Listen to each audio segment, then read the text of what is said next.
बीती रात्रि लाल कुआं निकटवर्ती क्षेत्र के अंबेडकर नगर वार्ड नंबर 1 निवासी शैलेश गुप्ता उर्फ शालू की नहाते वक्त करंट लगने से मौत हो गई, जिससे आक्रोशित परिजनों ने सैकड़ों नगरवासियों के साथ विद्युत विभाग पर लापरवाही का आरोप लगाते हुए उपखंड कार्यालय गेट पर मृतक का शव रखकर विभाग के खिलाफ जमकर नारेबाजी की। वहीं लगभग 3 घंटे तक चले धरने प्रदर्शन में पहुंचे उप जिला अधिकारी विवेक राय और विद्युत विभाग के अधीक्षण अभियंता अमित आनंद ने आक्रोशित लोगों को बमुश्किल समझाया और उन्हें आश्वासन दिया कि पूरे मामले की उच्च स्तरीय जांच की जाएगी। इस दौरान उन्होंने तत्काल प्रभाव से पीड़ित परिवार को 50,000 नकद व 50,000 बाद में देने के साथ ही जांच रिपोर्ट आने के बाद आवश्यक उचित धनराशि दिए जाने का आश्वासन दिया, जिसके बाद आक्रोशित लोगों ने धरने को समाप्त किया और मृतक का अंतिम संस्कार स्थानीय शमशान घाट में किया। नव भारत समाचार लाल कुआं से अतुल त्यागी।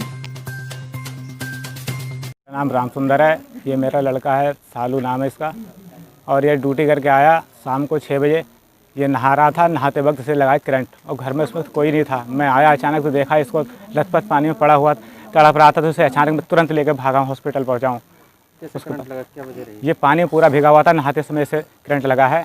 अब ये पता नहीं ज़मीन से आया कि ऊपर से आया कि नीचे से आया।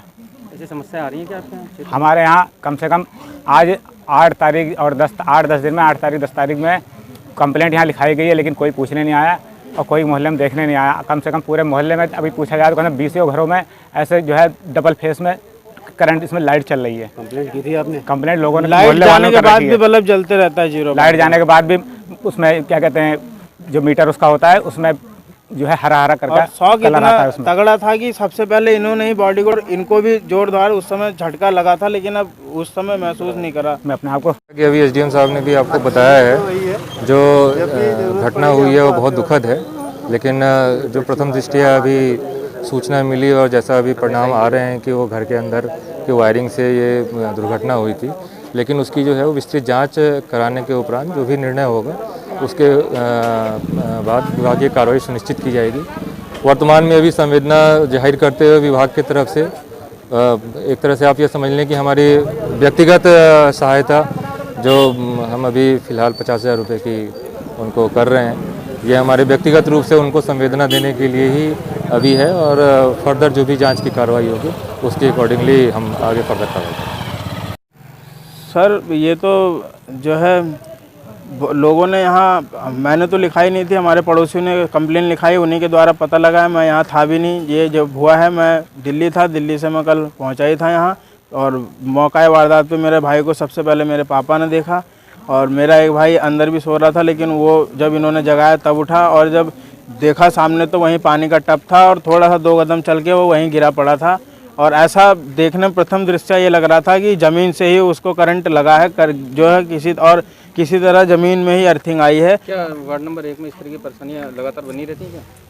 हाँ, लगभग आए दिन बिजली के फॉल्ट आते ही रहते हैं। कभी हाई वोल्टेज आता है, कभी लो आ जाता है, कभी जो है वो है। कंप्लेन लिखाई है, मैं ही नहीं हूँ, मेरी बस्ती के अगल बगल के बहुत सारे लोग हैं, आप कहीं से भी पता कर सकते हैं। विद्युत विभाग की लापरवाही सामने आ रही है? हाँ बिल्कुल आ रही है, पूरी ये तो।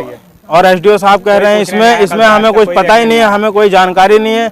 10 तारीख को लिखाई हुई कंप्लेन, एसडीओ साहब ये कह रहे हैं कि हमें कुछ पता ही नहीं है, तो कुर्सी पे बैठ के क्या कर रहे हैं वो।